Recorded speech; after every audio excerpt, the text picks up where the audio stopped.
You are now tuning in to Stay to the Point Radio on WFBS 98.1. Yo, what's going on, everybody? This is Stay to the Point Radio on WFBS 98.1. I am your host, Sire Wave.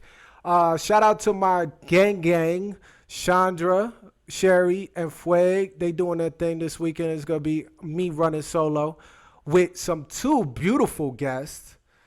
We got Tasha and Kisha in the building. Now, these women right here have a resume that I can't keep up. All right, they are writers, producers, directors, and all the above. If y'all want to get into short films or anything like that, and by the way, they got a hell of a group that's a network. If you want to connect, network connections into the short films or independent films or movies in general, 15-minute skits, whatever you want to do. If you want to start something, move into a actor, character, lifestyle, these are the women to talk to. You definitely want to check out Fusion Group. What's going on, Kisha? What's going on, Tasha? How y'all doing today? Well, hey, foremost for that introduction. No doubt. I know, right? No doubt. I see Tasha's face like, what's is that me? Yes, I'm talking to you. All right. Modest. So how y'all doing today? How's everything? We're doing good. Thank you so much for having us on your show. And like Tasha said, thank you for that intro. That was a lot, and we appreciate it a lot. No doubt. We do several things. We do a lot of stuff, and but multi-talented and everything. We also have a third partner that's a part of our group, part of our production company, 3i Productions. His name is John Rackwich Jr., and he wasn't able to be with us today, but he is a part of us as well. Shout out to John. Yes. You are missed right now, but we will keep you in spirit, for sure. So we are here. Let's talk. Now, Fusion. I know I just got invited. I want to say 3 or 4 months ago. I feel like I'm very important because I think I'm the only podcast in that group. I think. No, I don't think so. Another? I think there are a few people in there that do podcasts. Do they? But I think a lot of people, maybe they don't speak up necessarily about what they do. I invite people whenever we put them into that group, Film Fusion, to talk about what they do. Like, I encourage them to do an introduction of themselves, to discuss what they do. Some people do. Some people take me up on that. A lot of people don't. But that's one of the reasons why I do that, because I want people there that are in that group to know who's there with them. Right. So when you're saying you need that actress or you need that singer or you need whatever, you can be like, hey, didn't that person such and such say yada, yada, yada, and, kind of jog your memory to help you remember maybe somebody you're trying to get connected to is actually there. Or reach out for it. You can always do that later too. Make a post or whatever. And that definitely worked because I got with an interview with Shannon, and she's incredible. What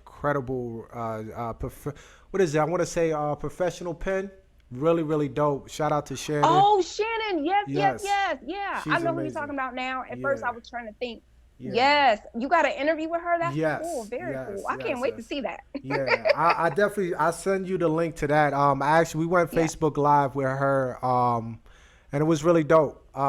She's hilarious. She is funny. Yeah. Full of life. So, but anyways, so let's talk about it. How did it, I don't want to give you that regular nonchalant question of how did it all start. I know me and you, Keish, we started in the background. We talked on the phone and how you started. Now, Tasha, how did you start this process, this career, this move into the movie business, into the movies? So, I'll talk about how I joined 3i Productions. So I met Kisha through a networking event, Women in Film. Like it was like you go to meetup.com, there was that networking event there, and we talked. We found out we had some things in common, like our career with teaching and also like being a counselor and so forth in Killeen. And it was just like, wow, this is such a small world. Right. At that time, correct me if I'm wrong, I don't think that 3 Hour Production started at that time, but actually it was I think maybe so. It did start. I know after I met Kisha, and then I actually met her again 2 years later. Mm-hmm. And I'm trying to think how did we meet 2 years later? I guess we'll come back to that. But at that time, she had already started, and I had heard about some things that they were doing. They were working on faith-based projects, and I thought, wow, that's really cool, and submitting them to churches and getting like community members involved and so forth, with doing film. And I thought that it was a great opportunity. By the time that I joined, which was January of last year, so 2018, again, when I had met Kisha again, then I was elated to come on board. Like they were seeking to expand 3 Hour Productions, and I think that I was a good fit. And we've been working together ever since, and it's just been great. Nice. Mm-hmm. I like it. Yeah. I know when it comes down to the process of movie, coming together as writers. I see personally, I used to, like I was telling off air as well, I used to rap. I used to do music. I used to write with people as well. I could understand how difficult it could be writing with somebody because of the fact that you have 2 different personalities. You might have some similarities that kind of blend in, that helps the movie go a different direction or helps the song go a certain direction. But at the same time, it's 2 different people. Have you ever went through a tough time of coming together and writing such a film? Or would you say, has there ever been a film that was difficult to write? Well, so far, I could say a film that we wrote together. Natasha's laughing. I know why you're laughing, Tasha. Okay. Never. I never actually have to say it. We just kind of pick up on each other's like personalities.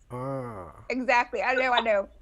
When we wrote Clashing, I would say, and Natasha, you jump in too, but I would say that we blended. I thought we blended together really well. I thought so. I thought y'all were clashing. So you get it? Yeah, we were clashing. Cha-ching, cha-ching, pa-ping. I don't know which song. I gotta get the noise. I gotta get that drum. But anyways, go ahead. I'm sorry. No, it's okay. So rapping, so I'll come back to you at another point on that. Say what? What'd you say, Tasha? That he was saying that he rapped. I must have missed that conversation or something. Oh yeah. That's back in the day. Right. That was when I was super young. But yeah, go ahead. I think that's what you told me that, Ariel, that you used to rap. Yeah. I think so. I don't know if I told Tasha. I can't remember whether or not I told her. Sorry. But when we came together to write Clashing, I was pretty surprised. I thought we came together really well. I thought we flowed together for the most part really well.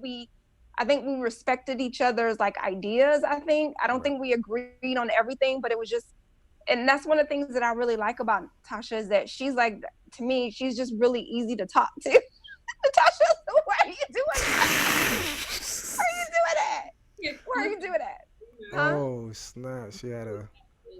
She's really easy to talk to, and she's really easy to work with, and it was just simple to work things out. If we didn't see eye to eye on something, we just kind of talked it through, I thought, So I didn't feel like writing with her was clashing or, bumpy or whatever. I thought it was pretty smooth sailing. So. Dope. Yes, I'd like to chime in on that too. So what we were doing at the time, like before we co-wrote Clashing, is we were putting ideas as a group, so with John as well, we're putting ideas on the table of like, okay, what are some stories we want to because also, like I mentioned earlier, like it started off being focused on faith-based things, and then it moved to social issues.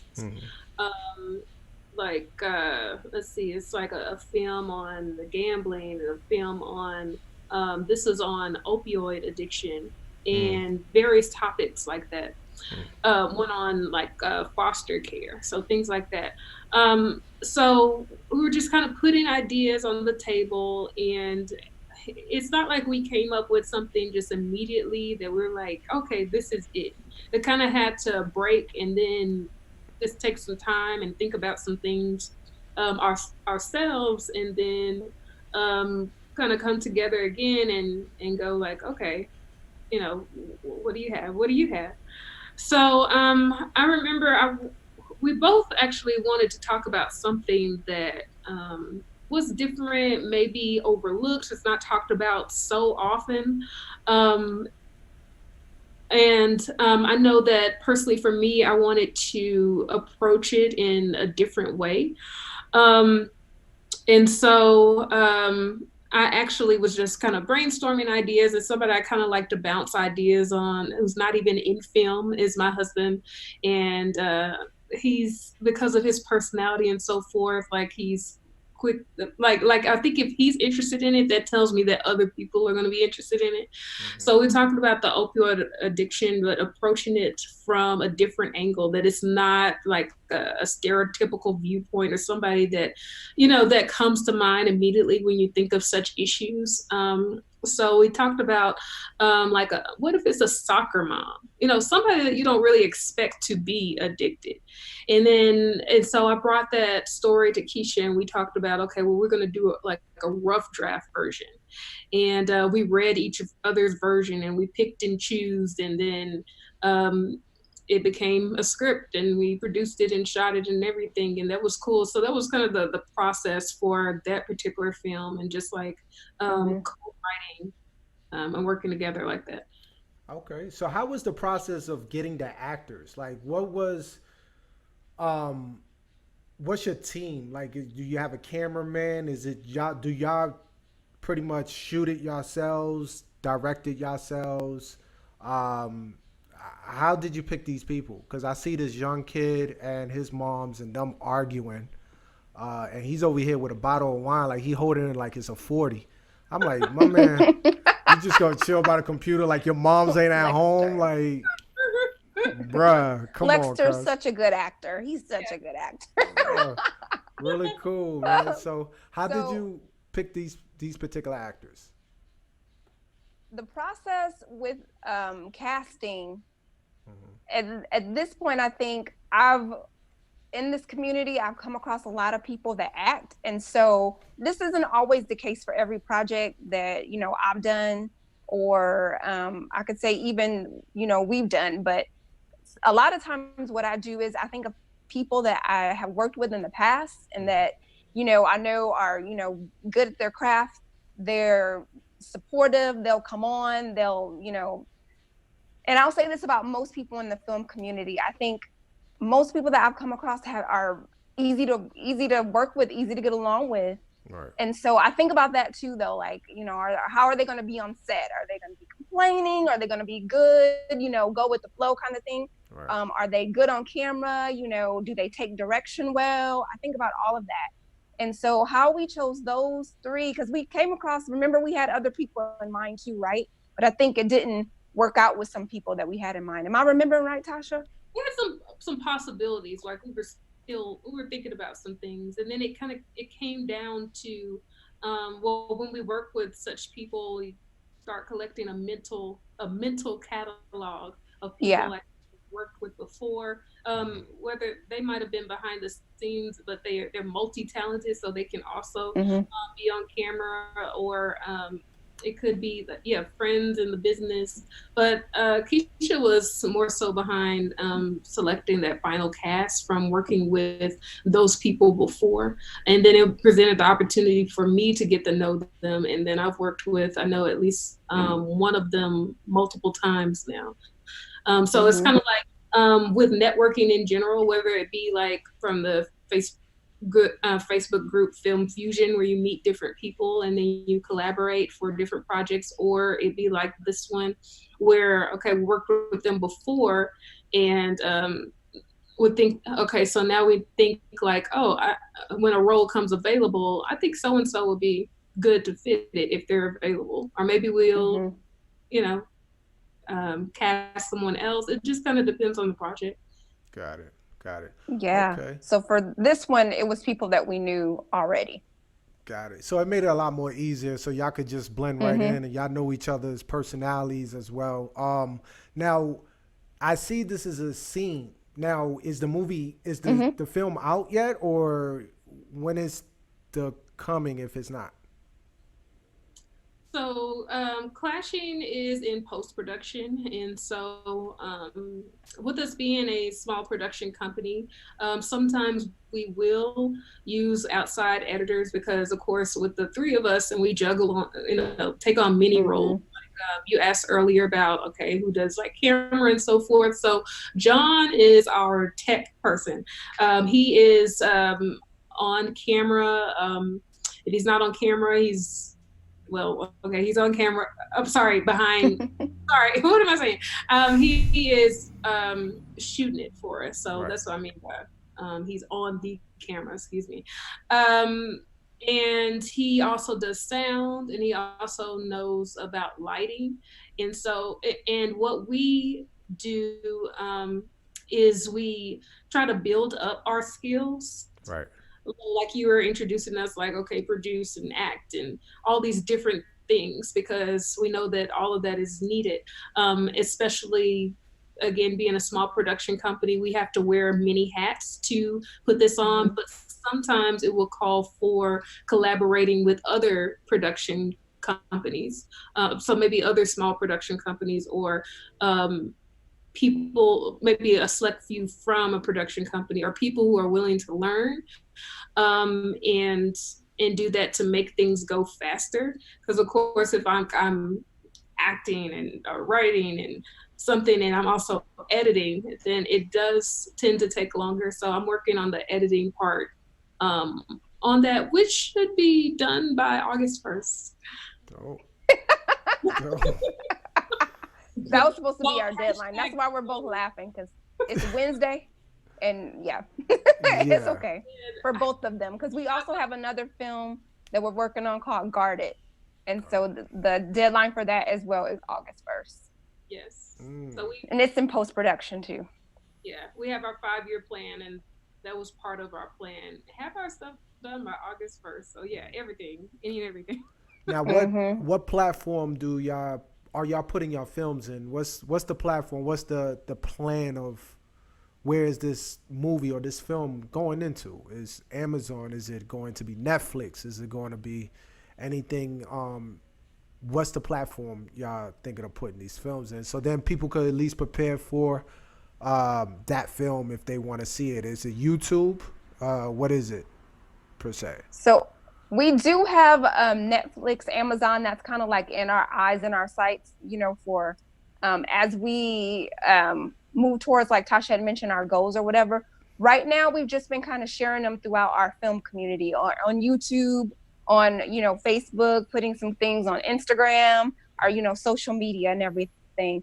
But ultimately, we would love to look towards Netflix, Amazon, a bigger platform, you can say, to put our films on. But yes, they can look for it on YouTube. We have a YouTube channel, 3i Productions Films. Okay.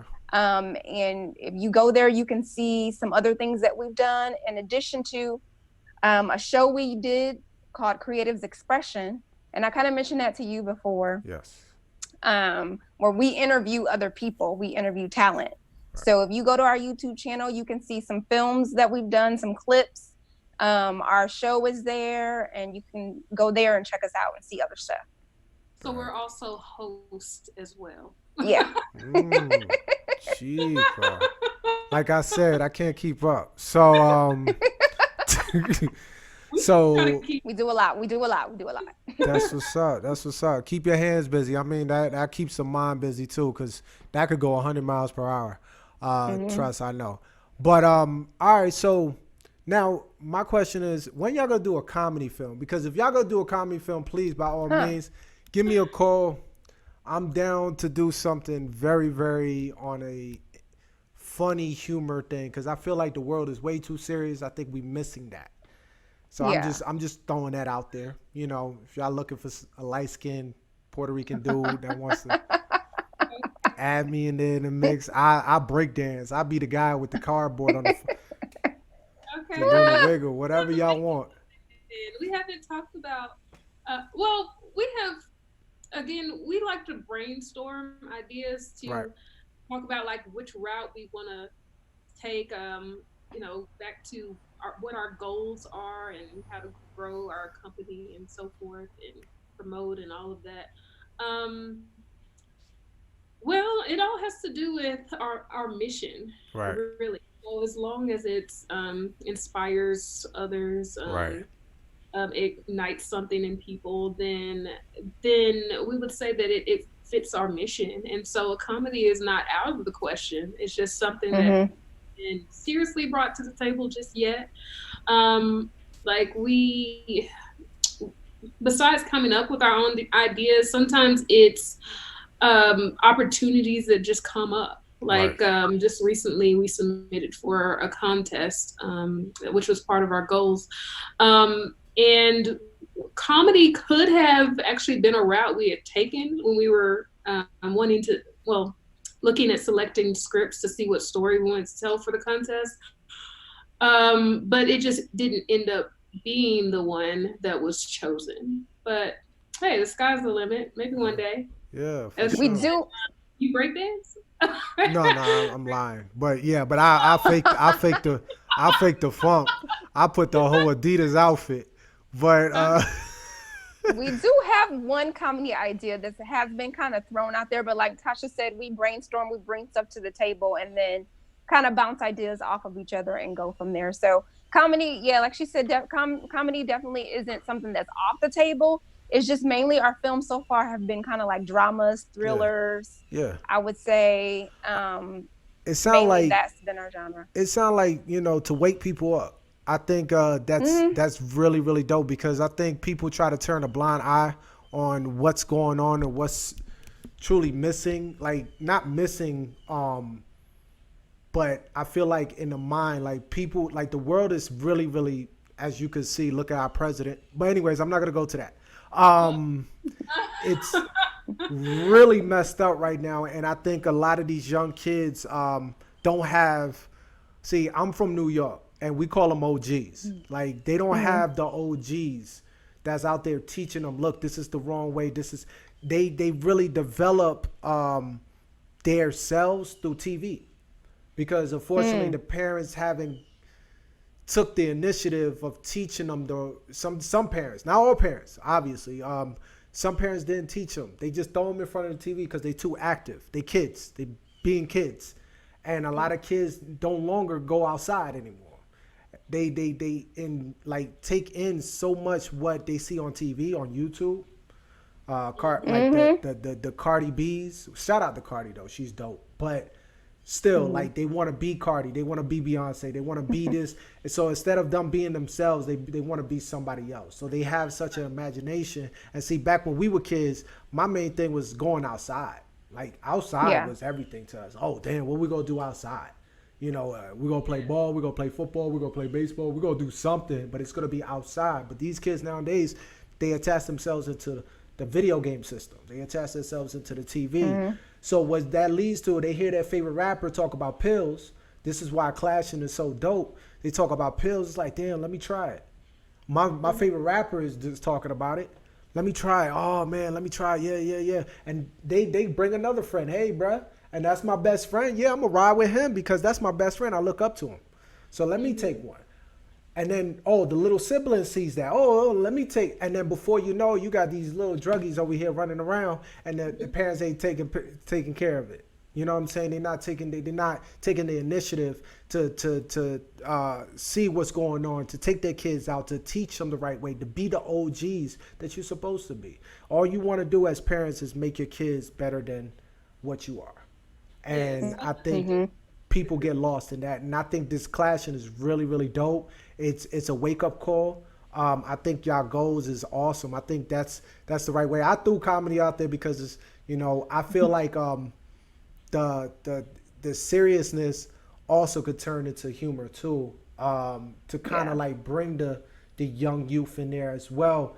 Because if it's too serious, they not gonna pay it. They some are not gonna pay attention as hard as the ones that are 18, 19, 20 that are gradually getting into a young adult age. The young 13, 14, if it's not fun, they don't care about it. Yeah. So it's always good to have that humor in there and kind of teach them at the same time. It's just like these Disney Juniors for this particular age limit, Nick Jr., and then you got Nickelodeon. So you have these stages to teach them, like Hooked on Phonics. I don't know if y'all remember Hooked on Phonics. I couldn't read for shit. So you had your stages. And I think that is what you need to enjoy at the same time teach. It's really, really dope. And I think y'all doing an incredible job on that. So I'm excited for the film to come out. You said you starting your editing on August 1st, but that's not, right now it's still in production. There's no date yet. I just want everybody to tune into that. Go ahead and jot your YouTube channel one more time so they can know. 3i Productions Films. 3i Productions Films.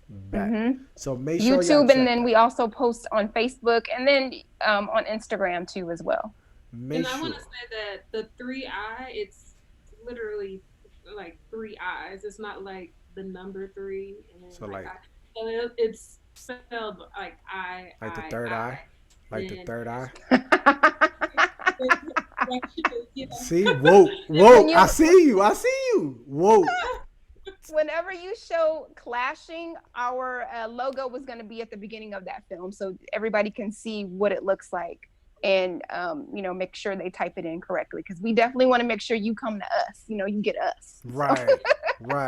If you don't see these lovely faces, y'all in the wrong goddamn. Change it, exit. You might end up in the devil's clan. Don't mess with it.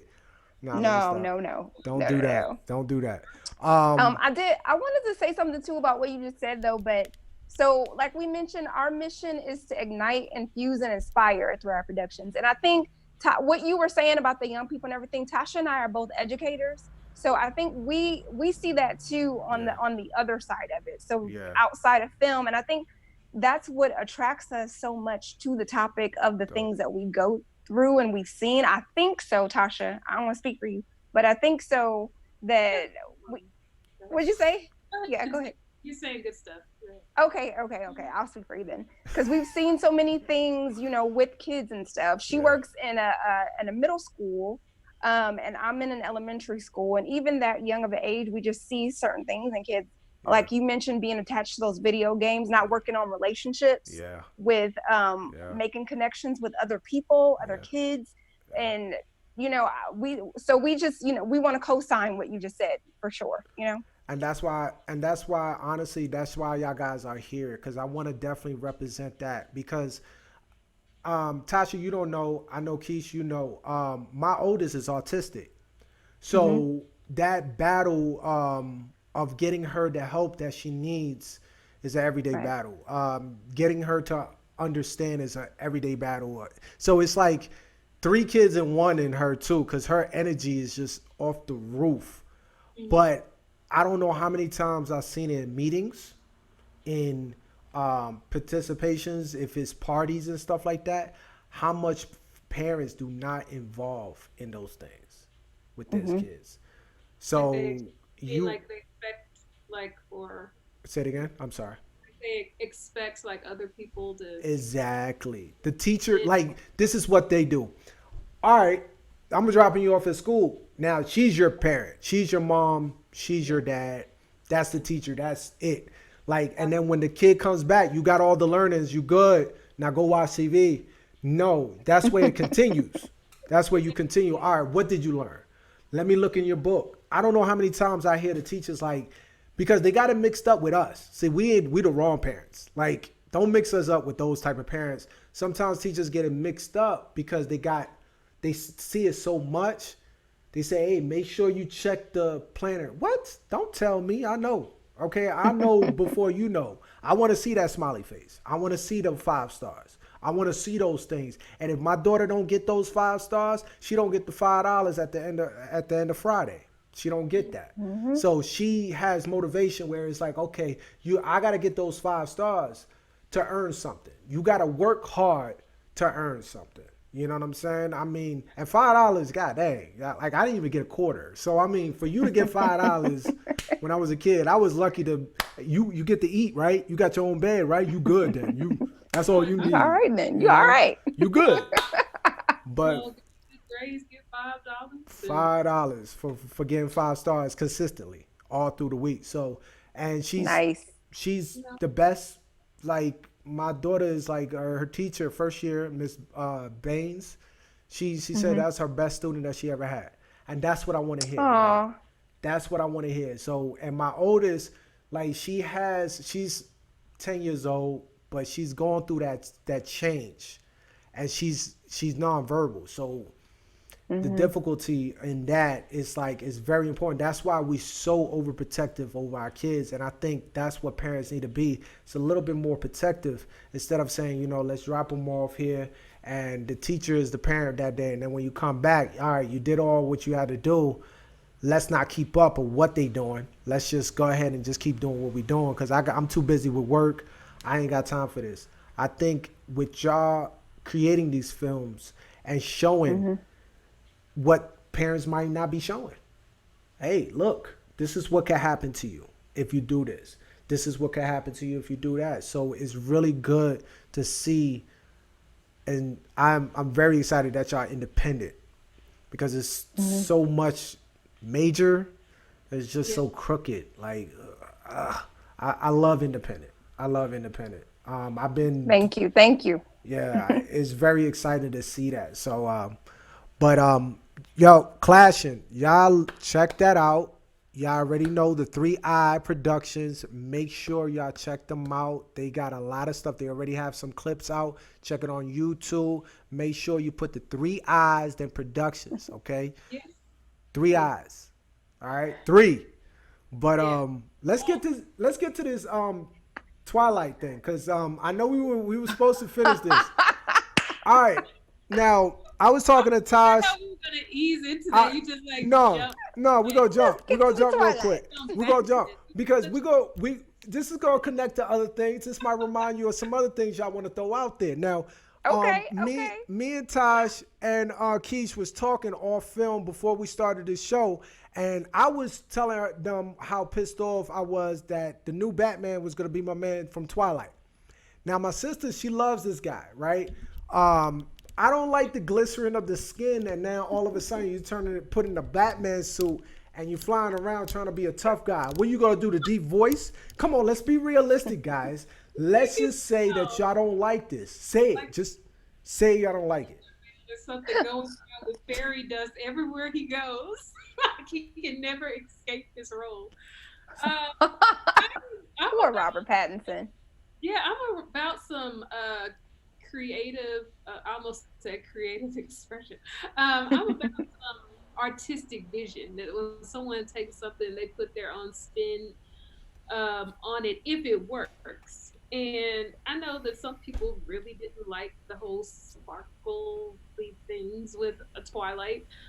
I didn't really think about it until much later. I think probably after, I don't know, maybe a little bit after the first movie, but it didn't like take me out the movie. I just kind of thought like, that's different. That's a different take on vampire. Him going to Batman, well, he's had some other movies, and honestly, I haven't seen him in a while. Exactly. So yeah, he's getting buff and like I don't know, adding in hair and all this kind of stuff to get that look together to be Batman, changing his voice, working on it or something Hold like up. that. No, Who knows? It pleasantly surprised. Y'all teach me because at the end of the day, y'all do something way magnificent. Like when I used to write a song, it was a 16-16 done. Hook, boom. It was easy. But as writing a script, it's like it's very detailed. It has to make sense. You have to have a beginning, a middle, and an end, right? Mm-hmm. How you turn from Justice League, old as Ben Affleck, right?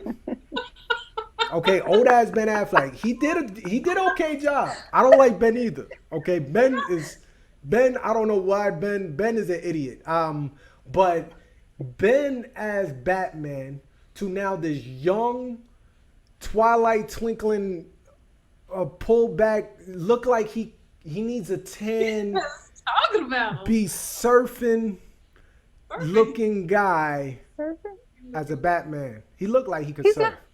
I'm just saying. You know, Robert Pattinson is like in his early 30s, like 32, 33. Does he? He's not that. Yeah. Maybe he's the pale He just skin. has that baby face or whatever, that young looking thing the pale going skin. on. But it's not that young. But what I'm assuming, what I'm guessing, you know, I would have to read up more about it. I just saw that he was going to be taking on that role, but I'm assuming, like Tasha had said, like they're getting him buff and they're having him work out, you know, all that kind of stuff to get him to that point where he's ready to take on that role. That's my assumption, but you know what they say about assuming, so I might be assuming wrong. I don't know. But I mean, go ahead, Tasha. I mean, think about Twilight. What was it? From the first one to the second one, the werewolf guy, Taylor. Oh yeah. Yeah, I mean, okay, that shows how much somebody can change for a role. So Robert I wasn't Pattinson, watching.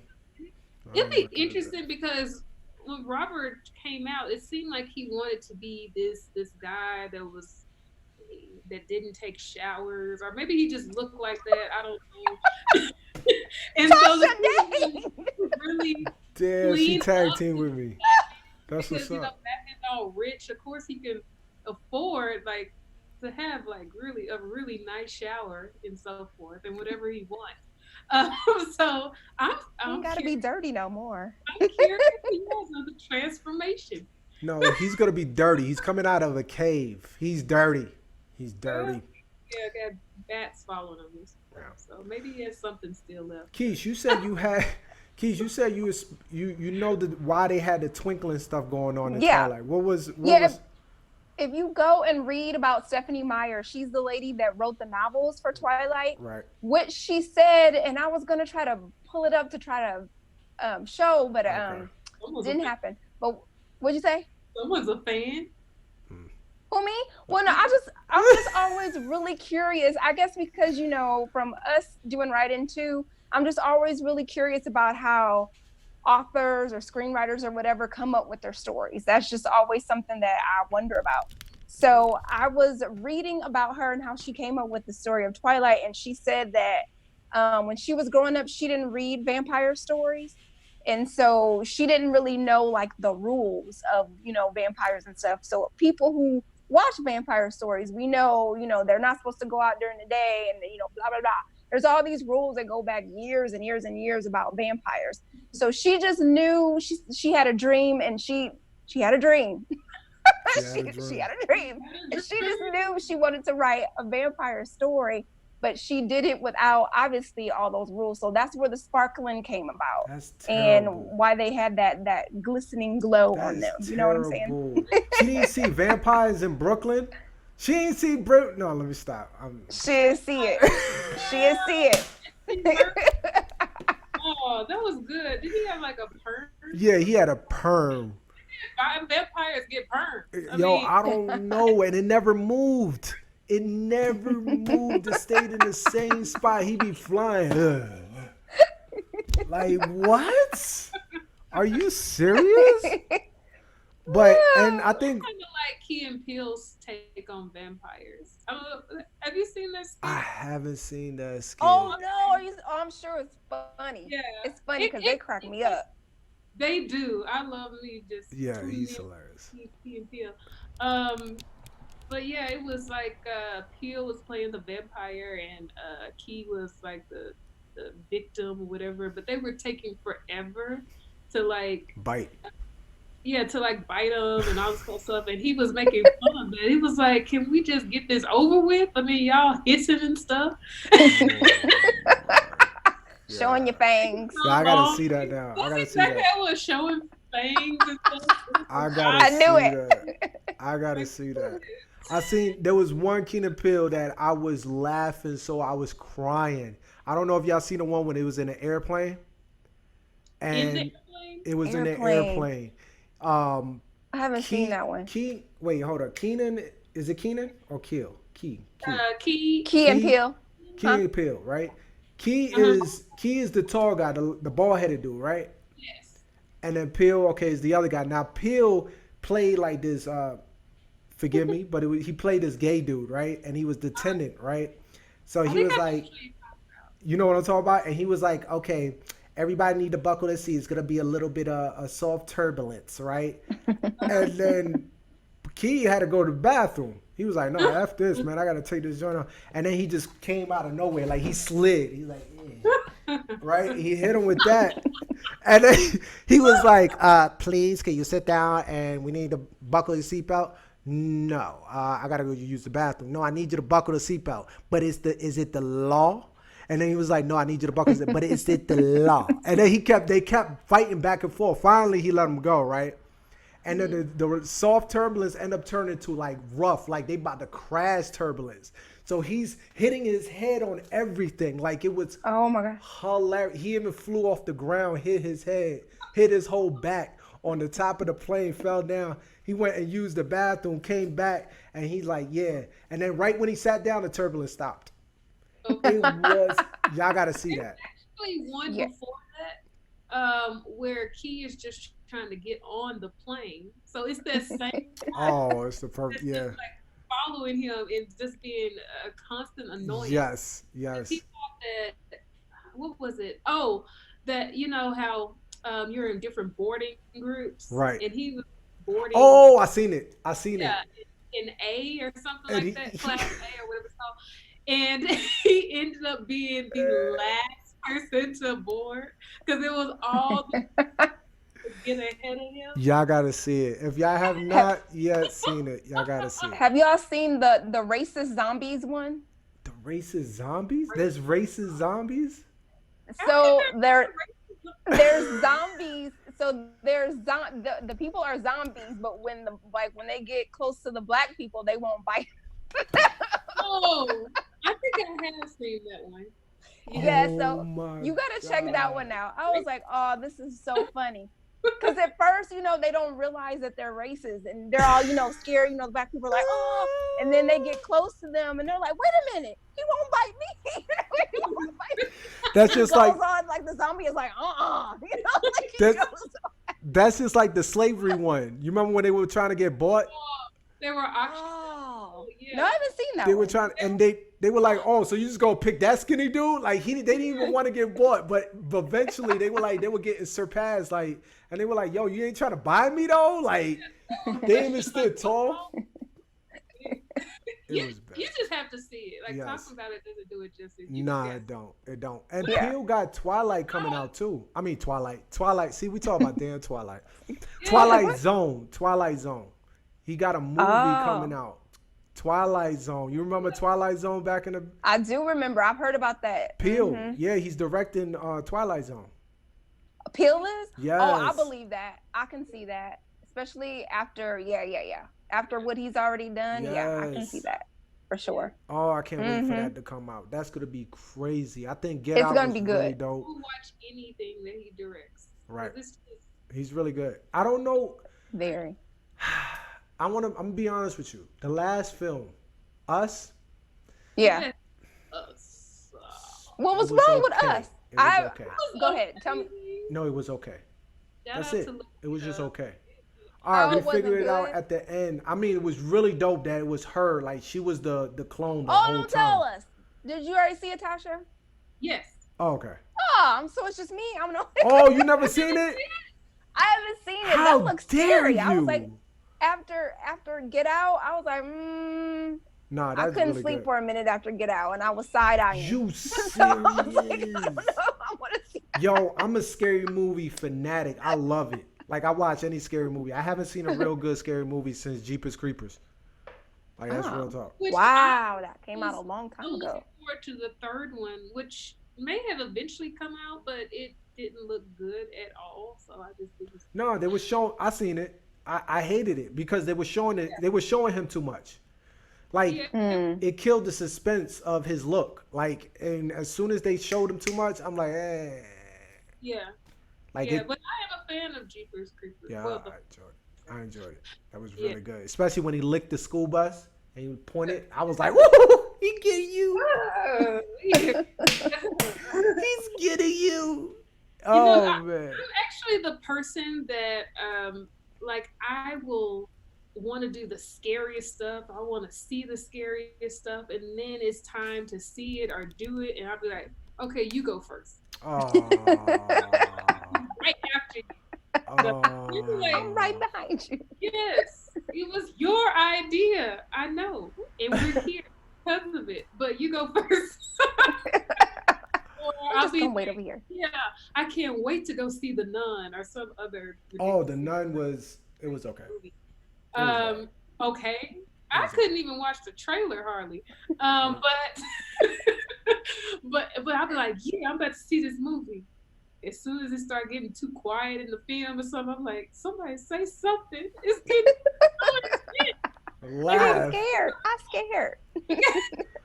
I get hyped when I get scared. I'm like, yes, yes. I It's a, hate when it's quiet or something. Like I try to always predict what's gonna happen me too. so that I can keep calm. Me too.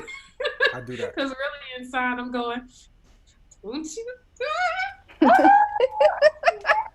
You probably be yelling at the film. Don't you go in there? Tasha's What that is wrong person with you? looking in between her fingers. That's why I love parodies. So I Yes. love like watching, let's say like when Marlon Wayans did, Mhm. what was it, Haunted House or something like he called Oh, it, yeah, and it yeah. was like all this stuff, and then I saw Annabelle afterwards. I was like, Annabelle isn't even scary anymore because all I could have was like Marlon Wayans. Well, The funny version. appropriate with the doll, yes. I was like, this is funny. Oh. Yeah, he's a clown. My favorite one out of dumb is don't be the menace to South Central while drinking your juice. Yeah. That was the one. Right. I kept calling. It was so long. I kept calling it a bunch of other things. Yeah. Yeah, that's the classic. We have up. Bro. No, my joy is when the girl was like, I could get a little crazy, and then before he was getting stripped. That boy is hilarious. There's so many. Give me your number. Oh, okay. But yeah, Yeah. that's funny. I like parodies. I'm trying to think of the best one I've seen so far. I don't know, name a couple other ones. I'm trying to think of the best one though that I've seen. Paranormal Out of all of them. Activity, when they first came out, be straight up. Paranormal Activity was Yes, really that good. was scary. That was really good. Wow, your eyes got big. You're like, Yeah. Yes. flashback. Girl, after I watched Paranormal Activity, I couldn't sleep right for about a month. I Oh, was like, That's why I still haven't watched it because it's really? too personal. I was like, this is stuff happening in people's house. Yeah. I don't love wanna it. start thinking I love it. No, I love it because I turn off the lights. I would turn off the lights and everything. I get into the theme of it. Crazy. I'm rocking with it. I'm a thug. I get thug. Apparently so. I get And thug I'm the life on it. opposite. I'm turning on every light, and I gotta No. watch it during the daytime. No. All the lights are gonna be. No, I tell you this though.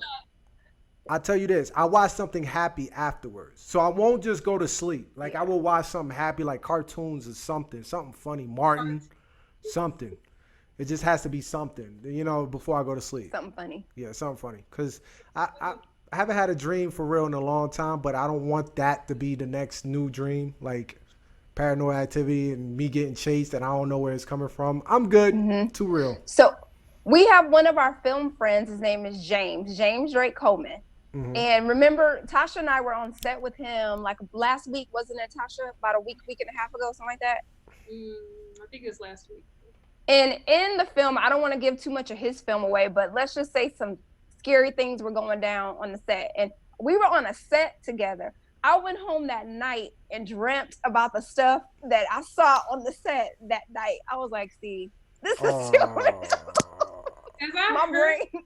it was one of those where, so it was we were production assistants for it, and so I had an idea of what the script was about, but I hadn't read it for myself. Right. Yeah, see, and I read it. It's like, what in the world? And that like all the people were supposed to die. I was just like, oh, this is uncomfortable. I was just like, I'm thankful for my position because Wow. hearing about, I don't want to give too much away either, but just Yeah. Yeah. Let's just say I went home and the stuff that I saw him said, like I said, and he was doing, I went home and dreamt about it. I was like, see, I can't even handle this.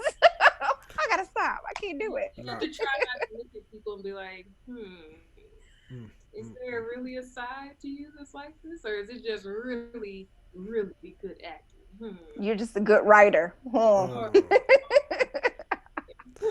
right, so what I got for y'all, I got some topics for y'all that I actually pulled up. That's stuff coming up. I'm not going to talk about the man cave just yet, but some stuff that just came up. I don't know if you heard this. Eddie Murphy is coming back to stand up. How y'all feel about that? I did hear that. I heard it. I think it's cool. I think I like that. I like Eddie Murphy, so I'm glad he's come back. Yeah. I think he's going to talk about all the stuff that he's not supposed to say now, because when he did that, and honestly, I just saw Delirious maybe a month ago, and I was just like, ooh, this is funny, but you can't say this stuff now. So it's interesting, like what he's gonna do. Is he gonna be one of those people that was kind of like Chappelle, where he's like, he's still humor in it, like he'll still say stuff, and he'll even make that one of his stand-up stories, right? You know. Is he gonna be someone who, like I've seen on the other end too, where it was like Charlie Murphy talking about, and some other comedians as well. Right. Rest in peace, Charlie Murphy. Yes. Talking about like how sensitive we have become and how filtered comedians have to be, so much so that it's like you can't really tell a joke anymore. It's not even. Oops. Sorry, Tasha. It's not even comedians. I mean, I think we're becoming sensitive. Yes. Sensitive. Period. Yes. Like we have to be so careful about what we say and how we word things. Yes. Period. Like in our culture. Like that's what I think. But yeah, Tasha, I'm with you. I wonder too, will he come back with that kind of a edge to him? Yeah. So, well, he has. From what I heard, he got one show. And they Netflix is trying to sign him to that one show for $70 million. Eddie Murphy, he's popular. I mean, that would be something, because honestly, I don't know what he does. It's just like I remember when he was making so many movies, and then every now and then he may come out with another movie, but in the meantime, like I don't hear about him. Kind of stays low key for the most part. Except he does. So I could see why they would offer him what they feel like he's worth. Like a lot of people, this would make a lot of money for him. Because a lot of people want to see him. Facts. All right, go a little off topic. I got another thing on another article that I popped up and I put on Stay to the Point Radio. By the way, make sure if y'all have not yet, like or subscribe. Make sure y'all subscribe to our YouTube channel at Stay to the Point Radio, as well as our Facebook at Stay to the Point Radio. Well, I have put an article up there, and it states there's this young gentleman. I didn't get his name. I should have got his full damn name, but it's okay. He's creating as a technology genius. This guy is very just technology everything, right? He's creating a Bluetooth. How do you feel about this, guys? He is creating a Bluetooth to go in your brain so you can control your phone through your brain. So that means if you set up an alarm clock. I say no. So if you let's say Kisha's like, yo, I need this clock to go off at 5:30. The phone recognizes and then make sure it goes off at 5:30. Okay, this sounds like some Black Mirror kind of stuff. Yes! Foremost. Yes! It is. So it's something like I would like to see an episode of what that might look like. I'm not trying to buy it. I'm not trying. No, it's not that serious. Before you know it, the phone will be talking to you. I need you to kill 3 people today at 3 o'clock.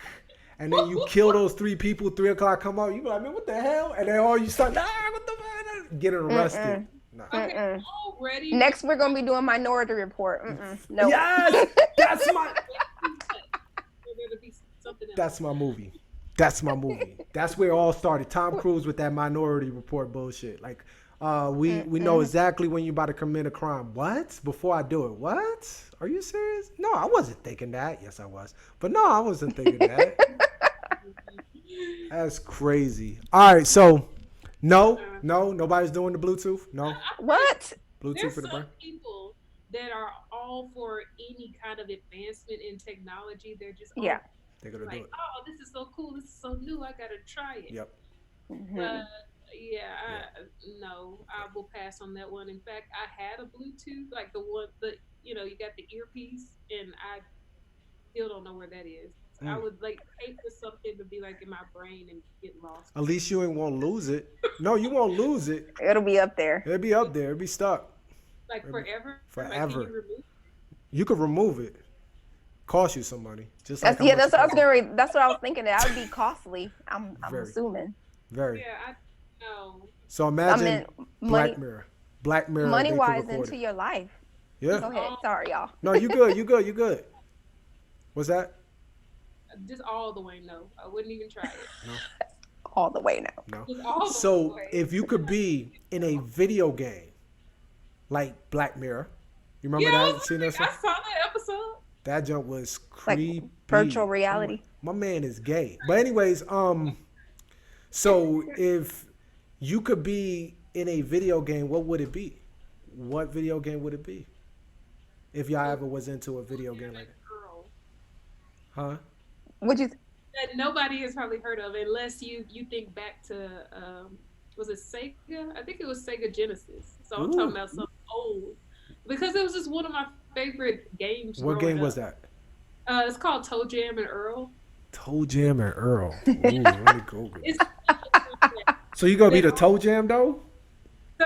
Yeah, it had like hip hop gear.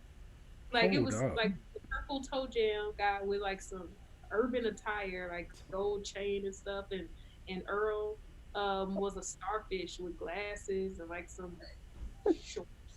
And they would just run into all these crazy characters, and I just feel like it'd be cool to kind of hang with them as they go on Oh, hold up. You were in deep, girl, because I've never heard of that. Toe Jam and Earl. That's deep. I got y'all. I'm this. about It's to. not scary or anything. No, it's not. It's not. I'm gonna show y'all my phone, No. but I'm gonna put it up here on the show too. But Let me. hold up. Is that Toe Jam and Earl? I can't see it. Yes, that is. Toe Jam and Earl? There you go, Tasha. I know what to get you now for Christmas, girl. There you All right, go. I got you. Toe Jam and So Earl. it's like I just have to buy Sega to get it. So, That's doable, I'm sure. You can just get the Nintendo Classic too. I think they probably have. No, Nintendo is older. Never mind. Forget what I just said. I don't get it for just. Huh? I don't necessarily want to get it for just one game. I'm just hoping that the creators will come out with a new version that's for. Ah. I doubt it. I'm sorry. They're like, Yeah. they're probably done. It's been so long, but hey, we're in that time period where people are bringing back a lot of stuff, a lot of movies, True. TV shows. So You're right. You never know. old video games, You never know. songs. Toe Donkey Jam and Kong. Earl. Mine's was Ninja Turtles.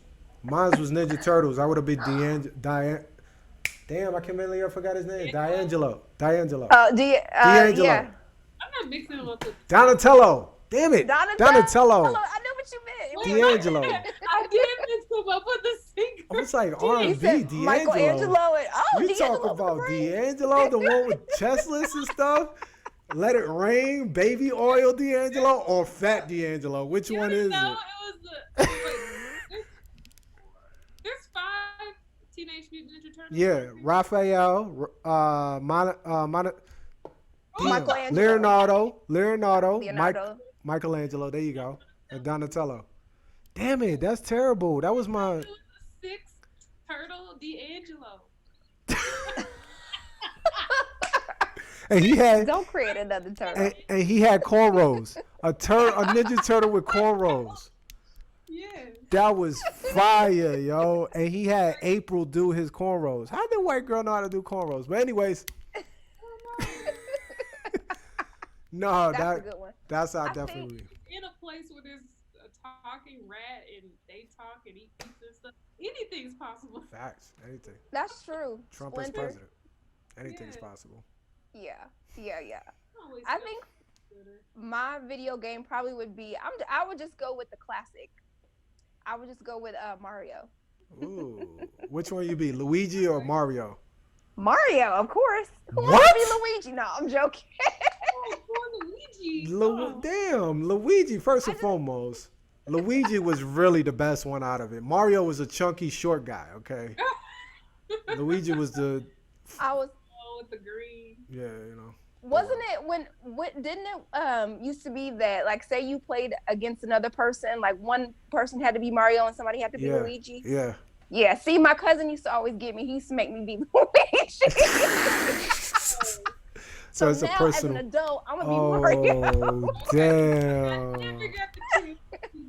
Oh, so it's a personal Mario. thing. Got it. Yeah, it's a personal thing. Got He's it. gonna watch this. Mario Kart, all those characters, Princess Peach, Yoshi. Hey, there you go. There That's you go. true. Yeah. Hold Mario. up. Yeah, Yoshi was my guy, yo. I remember Yoshi. I remember Sonic. That was my guy too. Sonic, he had a cartoon. The Hedgehog. Sonic the Hedgehog.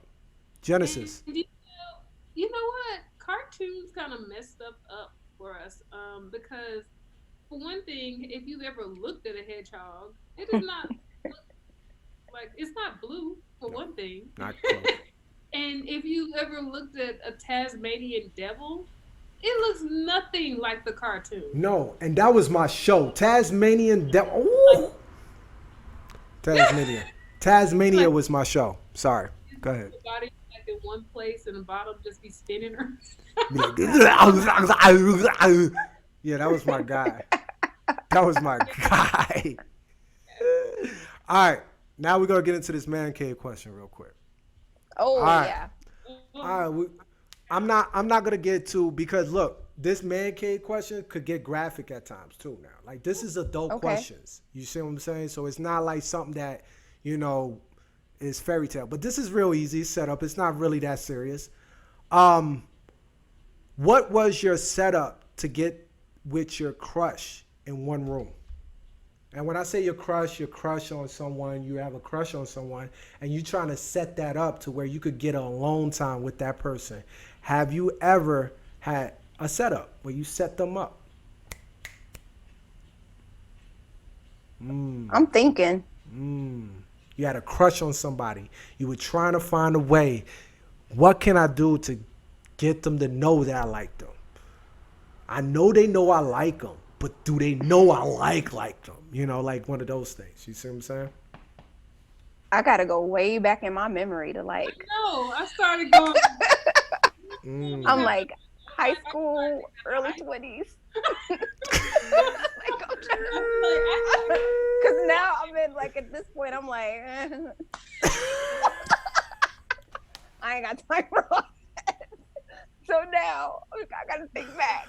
All right, hold on. Let me see if I could. Nah, this other. Do I have another question? What do you think? Because we like sweating over here trying to. We may have to. I don't know.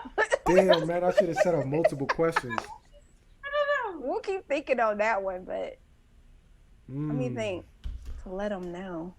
All right, I think I might have to come off the top with this. The next question. Let me see. Okay. I guess this could be a very all right.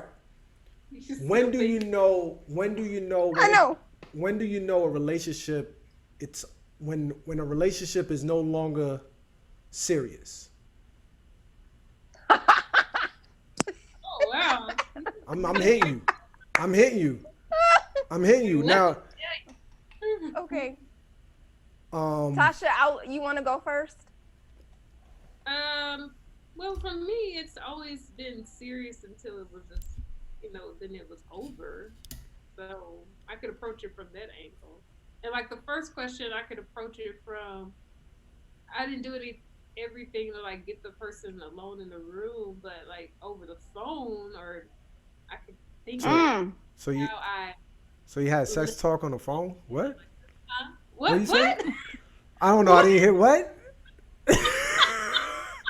She was like 3 hours. Like, ooh, ah. No, let me stop. Go ahead. Go ahead. I'm just joking. I'm just joking. Tasha. I'm just joking. I was just saying how I could answer the question, but I would have to like tweak it a little bit. So I guess back to the second question. I was just saying like it's just been serious until it's been over. Like So what was the clues that it's no longer the relationship where it first starts, or like the adrenaline, that 3 hour talk on the phone? What are the clues where you all of a sudden see the change when it's like, okay, this is about to end? Because psychologically, you already know it's going downhill. Yes. Where is that spot? Where is it when you know it's all right? This is it. I had my fun. It's time to dip. I think for me, I think it's when you realize it's not going anywhere. Mm-hmm. Stagnant. Like the person keeps forgetting, like I don't know, Valentine's Day or some other kind of holiday or special That's occasion. crazy. They don't. They're just kind of. They seem like they're kind of distant and tuned Mm-hmm. out. Got it. Or Yeah, they become very busy. Mm. All of a sudden, not they the got same. 5 jobs. Like, God get damn. 5 jobs. No, but you know what I mean? Like, oh, okay. So, oh, you're busy. Oh, all right, got it. That's one thing. I think also this may or may not be what you're looking for, but also your intuition. When you just pick up on something, like something just feels, because I'm real big on like picking up on like people's energies and vibes and stuff like that. Vibes, right. For me, I'm Right. like, something just feels off. Something doesn't feel right. Got And it. I don't necessarily need a tangible thing to put my finger on and say, oh, that's what it is. If I just get that feeling, like that vibe, like something is not Right. right. You know what Right. I'm saying? So, Got it. realize like after you talked and dated or whatever that you just don't see it really going past a certain point, Right. and maybe yeah. you start to kind of like tune out. And I never ever wanted to be someone who dragged somebody along. So if I felt like it was going that way, I would just go ahead and call it, because I'm like, obviously you're not calling it, so Right. go ahead Go and ahead and call it. Yeah. or I always would care about, I believe in do it unto others as you would have done to you. So, being straightforward, Yeah. like, okay, if I'm not really feeling a relationship, then I just want to let you know, so you can move on or something. Yeah. Or, so I Yeah. hate when you're just like, it's Laying it. up in the air and you like, I don't know, like, Yeah. what's your relationship? Are y'all together? I don't know. You Oh. answer. You should know, or you're wasting time. That's how I see. Yeah. Facts. See now. That's something that you have to learn, I think, with maturity. I think as you get older, because thinking back, like even that first question you asked me, like when you're younger, I think you do things like that, like Tasha said, wasting time or whatever. But I think as you get older and you mature, you like, Right. No, Yeah. but all right. why the funny thing about it is there's single people out there that's our age. I don't know y'all age personally, but I would think it's around my age bracket. I'm so. 36, so it's like, if not y'all, y'all definitely, first and foremost, y'all look very young, but y'all, the way y'all speak and the way y'all articulate yourselves, y'all obviously around my bracket. But Heard that since I'm like 14. Like, they, you what? talk- well, not like If it was- since I'm around your bracket, but like I have such a young look, Right. but Mm-hmm. there's maturity coming out of my voice, like that sounds like I'm older than I am. So But they like, say women naturally grow up faster than guys do. Mm-hmm. That's what the science, I guess, numbers say, wherever the hell the numbers are coming from, but whatever. The people say. What the people say, whatever those people, they ain't me. The people, it's their people. But what? See me, I've been married. We're about to be 11 years this coming November. So I got, thank you, and I could say honestly, like back in the day, my way of knowing that the relationship is going to end is when things get serious too fast. See me as a man, like I used to I was really cocky. Lord forgive me. I was very, very, like, I used to tell the people that wanted to get into that relationship that I'm like, look, you're going to fall in love for the wrong reasons. Like, I used to say this, like, and not to be on no cocky stuff. I used to tell them not to be on the cocky, but I was being cocky. Used to fall for the wrong reasons. You used to fall for other things that we do. Okay? Instead of the conversations and the growth and the mistakes that we might do in life. That you still want to stay with me. You are finding the good conversations and the way, you know, I talk and other things that lead you into loving. Like the L word back in the day. See, young guys, they use it to get their way. I used to avoid it. Like if I like avoid the L word. What? I used to be really scared of those. Though that word, because it used to scare the hell out of me. I had commitment issues in a young age. I didn't trust. I'm not really trust like I don't trust people off back like that. I respect you right off back, but I don't trust as easy. So, and that's how I always been with me. Plus, if you don't feel the same, it's very awkward if someone says It is. Right. When somebody They're like, throws oh, you. thank you. Yeah, like, oh my God, I think I'm in love with you. I think we need to get an apartment together. I see 2 kids. What? Look, I'm You're on my like, so senior I have some year. other things I have to do. I gotta go to one of my jobs now. Right. Later. Or you could be like, you know what? I care about you. Right. That's what I did.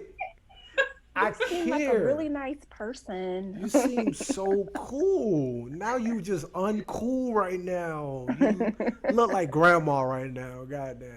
But anyways, that was my way of knowing things were going downhill because people got serious too fast, thinking, you know, that fairy tale really exists. This first and foremost, this little fairy tale Cinderella and all that shit, I don't believe in that crap. I believe that there's no love at first sight. That's lust. Okay, you like. I agree. There's no such thing as love at first sight. No way, hell. Love is a very strong word, and it needs to be hold up to the highest standard. So for you to say love at first sight, stop it. It's lust. You like that person's body, that her attraction. Yeah, attraction. The eyes. Tasha, you're breaking up. What'd you just say? Oh, I'm sorry. I was saying, yeah, because how can you love someone if you don't know anything about them? Nothing. Yeah. Like the first thing you see is just how they look. Exactly. So they could be super cute, this, that, but they crazy inside. Crazy. Like I'm about to stab you in your sleep. Who is this? That's my grandmother. Oh, okay. I'm like, oh my God. What is that? I mean, fall out of love once you realize this person is crazy. I don't No. No, it's that vibe. Like I'm with Keish. Like I go off vibes. Like I think in love is truly there. I don't say that in love stays in love. I think you now coexist. Like you now understanding that y'all in each other's spaces. Now y'all are in a relationship. Now y'all are in one. Depending if y'all buy a house together, y'all have kids, y'all get married. You now coexist. Now you are in one body. Like we are tag team for life. Are we in love? I love. But in love, to me, it's like an adrenaline rush. That adrenaline rush when you first meet somebody and you're like, oh my God, I think this is. No, let's be realistic. Like that joint doesn't stay like that. It's always like there's the battle with the world, and you just need that ride or die woman or that ride or die man to be together. That's more important. That's way more important. That person that you could go to, that you could talk to, and release everything, your frustrations, your tears, everything to that person, and know that it's not gonna get spreaded out to the whole world for the world to know. Like, I seen you cry. Like, no, like So you're saying like your best friend. exactly. So let me ask y'all, because I'm single, but I want to ask y'all two married people. How did y'all both know? How did y'all both know that your wife, Tammy, Yes. and then Acelo, Natasha, that those two people were like, oh, I love them. I want to get married. You know, this is it. Whatever. I didn't. Oh, I didn't know. okay. See, like my thing is, Tammy will tell you too. Tammy was supposed to be a fling. Supposed to be a fling. She's older than me. Like she's 10 years older than me. I know, Keish, you know, but Tosh, you don't. But she's 10 years older than me, so I'm like, yeah, I'm about to get the record books, bro. I'm about to, yeah. You know what? You thought. That's what I thought. Then all of a sudden, something told me to continue to stay. Like, I truly believe, I believe in the high spirit. I believe in God. Yeah. And God kept me in the realm. Like, our relationship was so backwards. Like, you know how you get with somebody, everything is going good. You both got a 9 to 5. Y'all making y'all money. Y'all going out on dates every other weekend. Hey, going to the movies. Hey, balling out in the restaurant. Hey, all that. No. I lost my job in 8 months. I was homeless. I stayed with Tammy, okay, at her place. She ended up, I guess this is okay to say. This is our testimony. She ended up getting evicted. Things went so south. Like we were on our lows, but we were in each other's crutches. We were in each other's crutches throughout the time. Her living with a friend, me going back to my parents' house. Because I had a little bachelor pad, but it didn't last too long. I was living with my barber. He was like, yo, I got a place, and I couldn't wait to get out of the house. Not that my parents, I was getting taken care of. Like, it was nothing wrong, but I wanted to be that bird to fly. Like, I just wanted to have my own bachelor pad. And finally, like, when I got the opportunity, I just jumped for it. And I got a new bed, got this, that, and the third. But I stayed with, like, that's when I met Tammy. I stayed with her most of the time. Like, I really wasn't even living in my spot. So, and then I didn't stand living with them dudes. They used to have a fryer in the middle of the kitchen. The joint used to smell like chicken throughout the whole house. I'm like, bruh, I can't. And they used to have parties on a Wednesday. I'm like, dude, I can't. I got to go to work tomorrow. Like, on a Wednesday. That's so random. Like, y'all crazy playing 2K. When you play 2K party, what is this? But anyways, like it went from there to being with Tammy and Tammy just introducing me and say, hey, you need to like going to church and then getting saved and understanding what I needed to do as a career, like what I needed to do in my goals in life, general. Like I was dead-end jobs, 9 to 5s here and there, doing sales, whatever paid me the highest, I would jump for it, but I didn't like it. I didn't enjoy it. So it was like now that I'm in this situation now, like we came from that to now living and in 2 years, about to buy a house. We got 2 cars that's fully paid for, like 2 beautiful children. Like those things just came to pair. But trust me, in a 1-bedroom or an apartment in Norfolk, if y'all ever been to Virginia, Norfolk is the hood. Like it's the hood. Like they got babies in diapers walking around, like literally just walking around with a kid. Like you have the dad sagging his pants while the baby is in his diaper, sagging his diaper, matching his dad. Like it was hood-ish while dad was smoking a cigarette. Saggy diaper baby. Like, bruh, like I'm like, cuz, that kid needs guidance. Not, you ain't it, bruh. All right, but anyways, I'm not going to get into it. So being in the hood, being in a 1-bedroom apartment in Norfolk, okay, with my wife having my first child, she's like 7 months old. Yeah, 7 months pregnant. Living in a 1-bedroom apartment with her oldest kids, which are 18 and 19 at that time. We had a divider to separate the room. Like that's where we came from that to now where we at now. Like God is everything. Like wow. That's why I felt like it wasn't my Tammy wasn't my choice. She could tell you I wasn't her choice. Like first, we were attracted to each other, absolutely. We had that quote unquote lust, not love at first sight, but it was that love. Like she was, that's my baby. I like to this day, I'm still attracted to her just the same way. But it wasn't. We didn't see a future. Let's be like, we didn't see a future. We had to develop and create that future for each other throughout the time. And God was in the middle of all that. All that. Your faith. That's all what you that. guys shared. And yeah. And And you're not the first person that I've heard say that before, that they got with their spouse and they're like, bro, that was God. Or, you know, whatever that. I wouldn't have chosen to be with him, but I felt like that is who God had for me. Yeah. So, Right. yeah. Wow. Yeah. Natasha, what about you? I don't know if you've ever told me. We've talked about so many things, but I don't know if you've ever talked about that before. So, in other words, he was the one, like the one I wanted to marry and so forth? Yes. Okay. So. Took a deep breath. Huh? You took a deep breath. You took a deep breath. You were so. Like that. Like I'm about to say something awful or something. No. I do not that. Pull a cigarette out of nowhere. Well, let me tell you about it. Let me tell you all about it. This guy trapped me. I knew it now let wasn't me that. stop.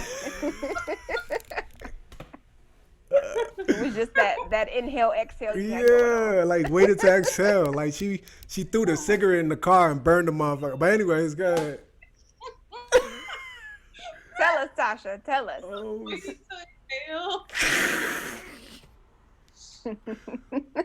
my God. Okay, so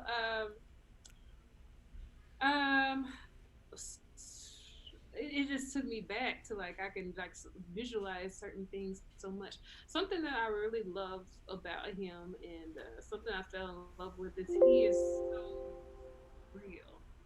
Like what I get, and it doesn't matter if like for instance our first date, he was cheap, and he let me know he was cheap. Like he was taking me to a nice restaurant. It was like a nice French restaurant, you know, when it impressed me and so forth. He told you gotta wash dishes. My bad. Also, go ahead. I'm sorry. He'll call me. I get down. It was the day before he called me, and he was like, "Yeah, I looked at these prices, and what I thought was enough was the price for 2 entrees is 1." So, Damn. Yo, he gangster. Bro, go ahead, fam. I dig it. I like him already. I keep that in mind, and I like it already. He's wondering my car. Until this day, he's very much like about like making sure our finances are in order and so forth. So really, at that time, maybe that would be a turnoff to maybe a lot of women, but to me, I was like, this dude is real. Like he's showing exactly who he is. Yeah. He obviously isn't somebody who just is like really frivolous with money. Like he obviously has a budget. So these are things that he told me. And it's like from there it grew, like the attraction more and more. He's a very intelligent person, and he's so different from anybody I had ever met. Like just the way he expresses himself, the way we could talk about so many different things.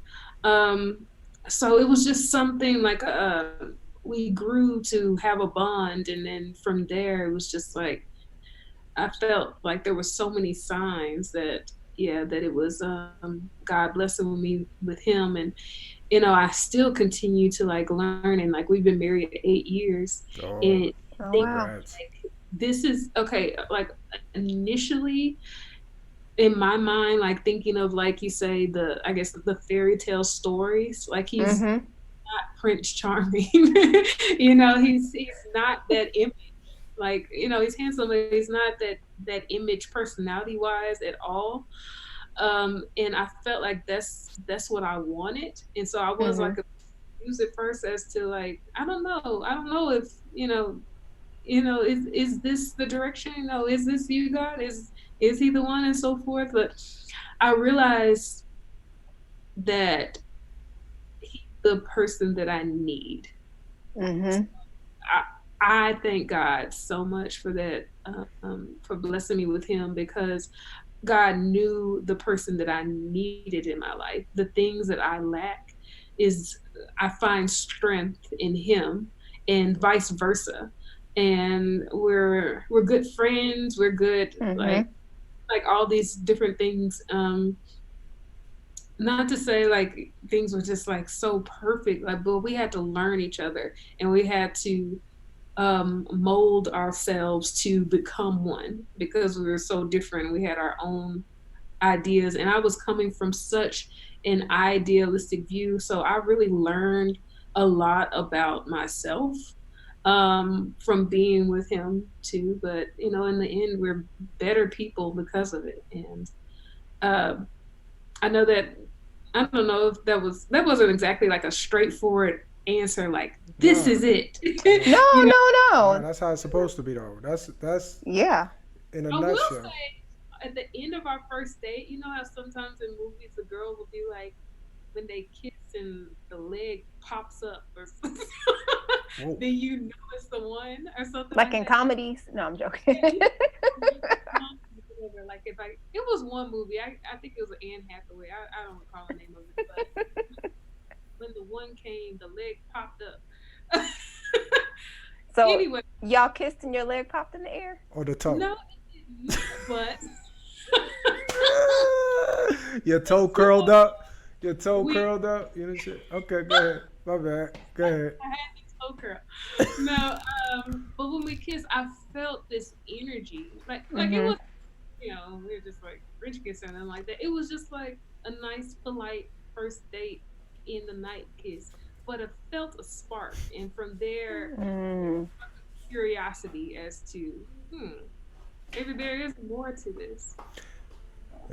Yeah, but me and my wife, we joke all the time though, that we do have a replacement, just in case, like if we do have a replacement.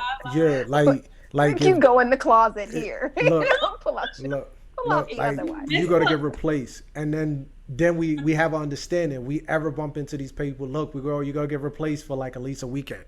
Okay, hers, yeah, weekend. Hers is Thor, the guy that plays Thor. Yeah. And you have to get replaced. Jason Tatum, the other guy. I don't know who that is. Jason Tatum, Magic, that played Magic. The dude that dances, the white boy. Channing Tatum. Who is it? Channing Tatum. Channing Tatum. My bad. I got mixed up with a basketball player. My bad. Jason Tatum is a basketball player. My fault. It's okay. I told her my replacement is Scarlett Johansson. Okay. It was Jessica Alba. That was my baby. Oh yeah, she's beautiful. So even if they're crazy, forget it. That's a good crazy. You'll take that crazy. I'll take that crazy. This first and foremost. All right, y'all might get mad at me. Okay, y'all ready? Why? Y'all ready? All women are crazy, but there's levels. There's levels. There are levels. Okay. Y'all know. Okay, y'all have an undercover, like y'all be like, and it's a rap, like it's something. You can't cross a certain line. Exactly. Like, before y'all start floating. Like it's floating or is that conversation? No. Or is that conversation like, okay. Go ahead. Enjoy. Go out with your friends. Go ahead. Go out with your friends. Go ahead. Have fun. No, have fun. Go ahead. That's crazy. Then she come That's crazy. home. She's sitting on the couch. Yeah. Legs crossed. Or you just not getting in the house. Your ass is sleeping outside. She just gonna show up later in the night with 2 leaves on you, like just curled up. Like you can't even get in the house. She changed the locks on you. That's deep. Crazy. Like, what did you do? Crazy. That's truly deep. Yeah, I'm just saying. Like it's anything. Okay, enjoy your food. Like those little things, like why you gotta smack the food on the plate like that? Like that's a little crazy. That's slightly crazy, you know. Extra happy, too quiet. Like our like crushes, like celebrity crush type thing. Yeah, that's the replacements. I'd be like, Come on, you'll replace your husband with a crush and celebrities. You know you would. One. Go ahead. Go ahead. No, go ahead. No, go ahead. Tell the truth. One day. I 2 would. hours. 2 hours. All right. Him. Tasha. I would go out to dinner with the person or something like that. Stop it. Here you go. No, yeah. No, I will go. Yeah, I will go late night coffee. Yeah. Late night coffee. Not early morning coffee. Yeah. Early. I'm gonna lay on this bed with this just for a second. We just gonna talk. Yeah, we're not gonna have an established line that we're not gonna cross. Right. Yeah. Okay. Sure.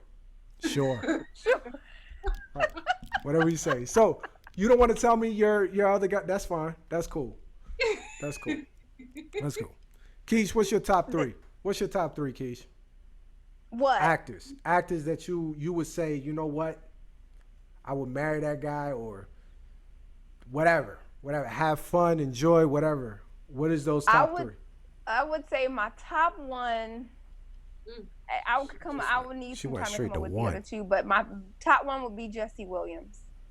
Jesse Williams. Do you know who that is, Tasha? Searching. From Grey's Anatomy. Grey's Anatomy. Ooh, Grey's Anatomy. Is that the white dude? I haven't watched her. So you white can dude? ask me about any other Williams. Shonda Rhimes. I could tell you, but Grey's Anatomy. Not Grey's Anatomy. Yeah, Jesse Williams. Oh, his eyes are blue, right? Huh? His eyes are Yeah. Yes, he's biracial. I know exactly who you're talking about. Okay. Yeah. Yes. Okay, got you. The other one. Okay. There's the pretty boy with the white eyes and shit. The blue eyes, But- white, blue. See what? Yeah, but I think. I know what you're talking about. He is, but he doesn't have a quote unquote, or whenever, like I've seen interviews and stuff with him, I would have to say that because I ever met the man. But he doesn't have a pretty boy mentality. Like if a guy is really attractive, I don't want him to be all like, Right. Right. just have this thing about him or whatever. He's not like that. He's like borderline nerdy. He's down to earth in his interviews. He doesn't have like that snooty thing going. Real quick, You know what I'm saying? Have y'all ever seen Def Jam 25-year Def Comedy Jam reunion? Yes. You remember Chappelle went up there and he was drunk? Yeah. He talked. Oh, was he drunk? He was drunk. He was like, this is a reunion and they have drinks in the back. And then that's when he came up and he threw the mic to Jesse and said, hey, Jesse, say something that the white people will feel sorry for. You remember that? Oh my God! I remember that though. I saw it. I'm gonna put this skit. I'm gonna put this skit on the video. I'm gonna put this skit on the show. But yes, that shit was hilarious. He had to say it was deep. It was deep. Yes. It was Would you truly say, deep. Tasha? What Jesse had to say at the BET Awards. Yeah, that's what he was referring to. That's what he was for. Make the white people feel sorry for a second. And he threw the mic at him and had everybody laughing. I was crying. Of course. I was crying. I don't remember that part. Okay. I gotta find that skit. I think I might have to shorten it. I hate to have to shorten it, but I might have to shorten it. But whatever. Okay. So with all that being said, I want to say thank you guys. I told y'all it wasn't going to be a 30-minute interview. This is why, because I knew we was going to talk and we was going to get into it. And there's other things that was going to pop up throughout the time. But I want to thank y'all guys so much, so much for coming up with us on this show, rocking with us. I'm excited for y'all project to come out. I'll be one of the first ones. Please, by all means, send me the link. I'm already subscribed. If I have not yet subscribed, I'm gonna subscribe to your YouTube channel. Okay, I'm about to subscribe right now. Thank you so much. We appreciate the support for sure. We definitely do. Because something about independent film, and I know we've talked about this, is that supporting each other and being there for each other. So thank you, and we want to support you too and what you're doing as well. Thank you for having us here, and anything else we can do, just hit us up, let us know. Definitely. I want to get both of y'all on the show again, though. I know this. It's not going to be the first and last time. So we definitely going to get back together. Maybe before the premiere of the show, the movie, the film. Definitely want to get y'all back on the show so we could talk about it. Maybe even release it on the same time. I don't know. Something. We'll work something out. Yeah, we can figure something out. Tasha, I think she's trying to say something. Oh no, I was just saying basically what you're saying. So thank you for everything. It was great. Yes, don't let this be the last time. All of the above. Yes, it was wonderful. It was great. And I wanted to say also that okay, I'm curious of what the next what is it, Mancave? Mancave question? I'm curious. I know you're not going to. No, I'm not. I can't. No, I'm not going to take it there. I'm not going to take it there. Because, I mean, it could get there. You know what I'm saying? I don't want to get there. But it's like, because this is random questions. Like, it's like a lot of times I get these questions from either at work, like, because I have quite a bit of single guys at my job. I work as an electrician. I'm an apprentice. So I work at a state job. So we work nights or whatever the case is. We be working, get into those conversations. I play like love connection a lot. Like I tell them like, look, this is what you look for, type stuff like that. I always like those conversations. So I ask questions throughout the time from a single guy. Like, where you at this stage? Like, that's why I'm so glad I'm not single. Like, I couldn't play that chess move no more. I'm done playing that chess move. Sorry, Keish. I'm not trying to like, but It's okay. I didn't take it that way. No. I just want to make sure. But look, first and foremost, I think if you, Keish, I know you. Are you old fashioned where it's like I like the guy, but he got to come get me? No, not really. No. So you'll come up and say, look, you are cute. I'm trying to get with you. What's up? At this stage in life, I don't necessarily think so. I mean, I think, I'm not really like, oh, I'm just gonna sit here and wait. I have my limits on what I will do and won't do. Just because that's just me. That's what I'm gonna do and what I'm not gonna do. Right. But I don't have a problem with if a guy if I'm interested or whatever. I don't think necessarily saying something or speaking up. Got it. But like I said, I have my limits. Okay. Well, this gentleman, I'm not gonna put his name out, is a good coworker of mine. He's into the internet. Like, he does this internet dating thing. I'm like, bro, why are you wasting your time with that? Because I'm like, first and foremost, I don't believe in it. But hey, I've been away from the game for a very long time. Because yes, men do consider it a game because it's the chess game. It's all right, I'm gonna call you at this time. If you don't call me in 3 days, you're not feeling me. Type thing. That's how we used to play it back in the day. We tag teaming. I'm not going to call you consecutively. I'm not doing the legwork. I'm not going to be the only one. You got to meet me in the middle. You got to attempt, hey, yo, what you doing? Sorry, what you doing? You want to go to the movies? My parents could take me. Oh, okay, cool. Shoot, yeah, I'm down. Like, it's just, you have to meet me in the middle. If you can't meet me in the middle, I'm not rocking with you. I'm looking at you for one thing and one thing only after that. And I'm out. I'm probably not going to meet somebody in the middle. I might meet them. See the chase. That's the chase. 25, See? That's the chase. That's what I'm talking about. I knew there you go. Okay. So like I was talking to him and he's doing he's doing this online thing. And I'm telling him like, man, just meet at a real life. Like meet people. Yeah. Cause you could get catfish so easy. Oh yeah.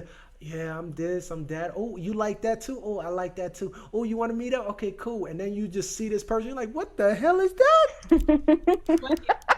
Oh, what is that? I gotta make a U-turn. What did I go wrong? See, right there, I think people should just turn around. There's nothing to say because this person is telling you I'm already a liar. So exactly. But this is my thing. Like your picture, have a great evening. That's my thing, Tosh. Like you rather just meet the person from the jump. Oh, I like what I see. Because at first, I always refer relationships back to a CD. Like I'm a music head, right? Like I did music and I enjoy music. I'm a 90s guy. Nas, Jay-Z, like those lyrical, like, but what it also attract me to those guys, besides their lyrics, besides what they talk about, is their CD, the way they looked. I enjoyed how the CD looked. If it looks attractive, I'm gonna listen to it. I'm like, oh snap. That's how I look into a woman. If I see a beautiful, oh yes, I'm not gonna say like, damn, her personality looks sexy from far. No, you gotta see, yo, she got a big booty, or she got great thighs, or her feet look beautiful, or nail polish is on point. Whatever it is, whatever fetish these guys are into, fingernails are straight. Like, I don't know. But anyways, Check them out at artists. right? Like, yo, there's some fetishes out there though. Yo, the feet gotta be right. The feet. I'm like, you serious, bro? Like the feet? Like, yeah. If they cut, I don't want no girl that could cut up my sheets. I feel you. Okay, I don't want no girl that could cut up my sheets either. Sheets are expensive. Pull the sheet back and look at the What's- Expensive. Nah, but that's what I'm saying. Like, and I told him, I'm like, you need to meet. You need to go out, even if it's to a bar. I know sometimes the environment also varies too. Because you meet a girl at a club, your percentages are really low. Because she might be a club head, and you don't want a girl for no club head. always at the club. Yeah, like it's the weird things. Like, I met my wife at Sprint. I was working at Sprint. She came in. You know, so it's like, That's good. you know, it's those little things, malls and stuff like that. Just be out and about, be approachable, you know, be visible. Like, stop hiding. And I think his thing is self-love. I don't think he loves himself that much. And I don't think he has enough confidence in himself, because he used to be a big guy. He got surgery, and now he lost 50 pounds, 60 pounds, somewhere. So I'm like, bro, now it's time to build muscle. You got to lift weights now. Like, it's time to build. Like, you're looking like, you about to look like me. Like, I'm starting to build muscle now. Like, I'm starting to get up there. I just got up, and I'm like, I'm trying to build up, and I'm like trying to motivate him. I could use him as an exercise partner. So that, and just to meet people, just meet. Like, you do that online stuff, it's cool and it's easy and it's very reasonable, because you could just go on your phone and find somebody, but you just don't know what you get. Before you know it, you don't show up at work. What the hell happened to so-and-so? Oh yeah, they found him in the goddamn gutter, yo. She thought you had money, ran up in his pockets. You like, you ain't got nothing. Bop, bop, and it was gone. Like, bro, I don't want to see you that way, man. I do not want to see you in the news. Young man online dead. But whatever, like, Well, I will say this though, because I'm not now. Like, I'm just not at that place in my life anymore. But probably 6, 7, 8 years ago, something like that, I did do internet dating and all that. And I will say, I mean, sometimes you don't know what you're getting with people online, but sometimes you don't know what you're getting with people face to face either. Crazy can meet you online. Crazy can meet you face to face. And I truly believe that. But what I do think about the internet thing is, what you're saying is that it's easier to hide. I think it's easier to hide. You can hide in face to face too, though. That's possible. You can. But easier to hide who you really are online. I think I think people should definitely use the webcam. Like, if they are gonna go online, you know, okay, we need to video chat for a moment. Yeah. So I do see what you look like, so there's no surprises when I do meet you in person, and you can get like a feel and vibe. And I think people are afraid of rejection a lot, because people are kind of in different places. Like, just because someone is single doesn't necessarily mean that they're looking for somebody. Right.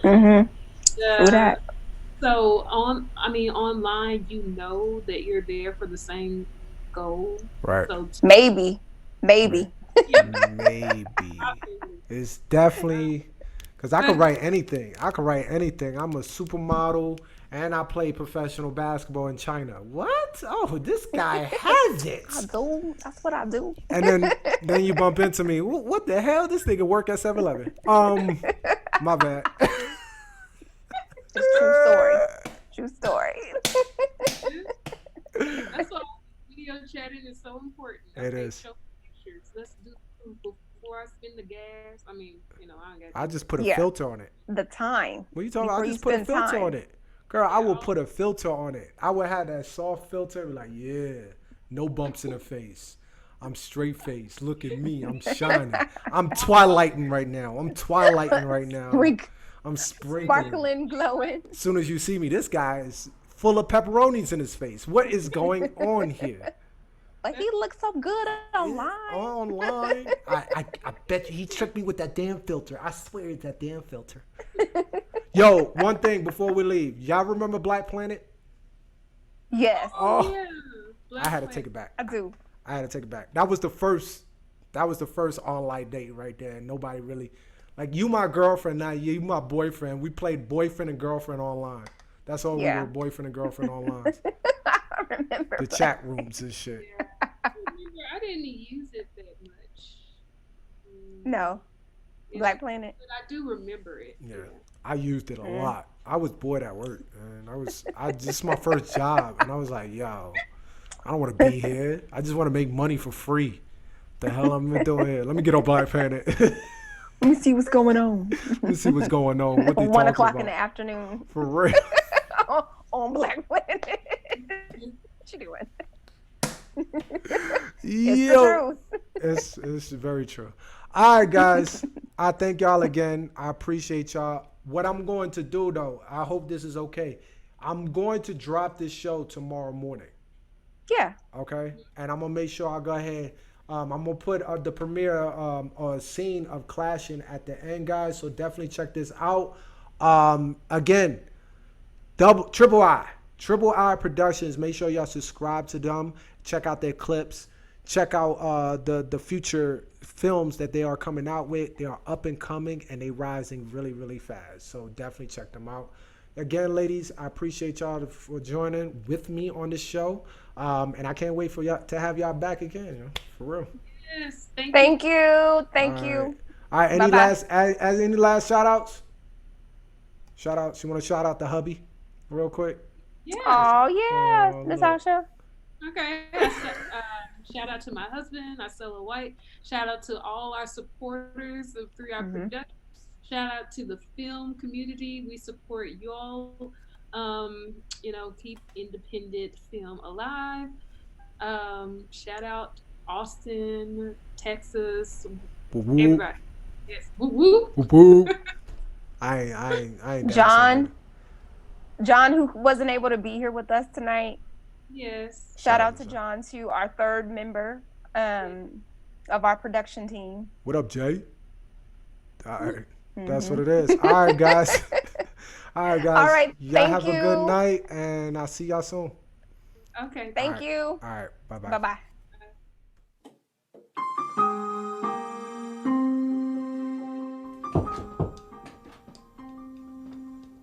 Matthew, what is wrong with you?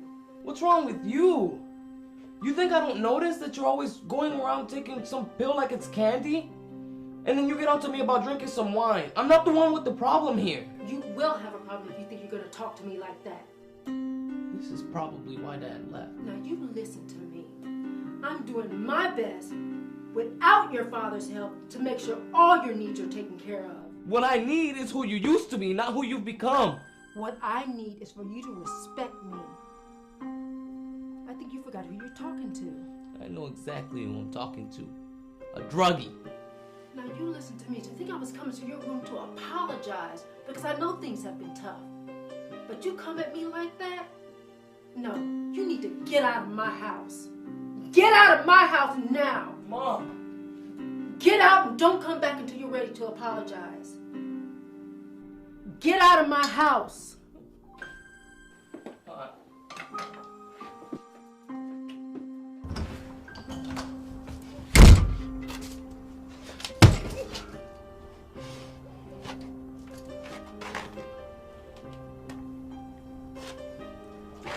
Hey, where you going? Look, Miss Quinn, I don't want to be rude, but... Okay, but you look upset. Your mom let you go out this late? Okay, Matthew, tell me what's going on.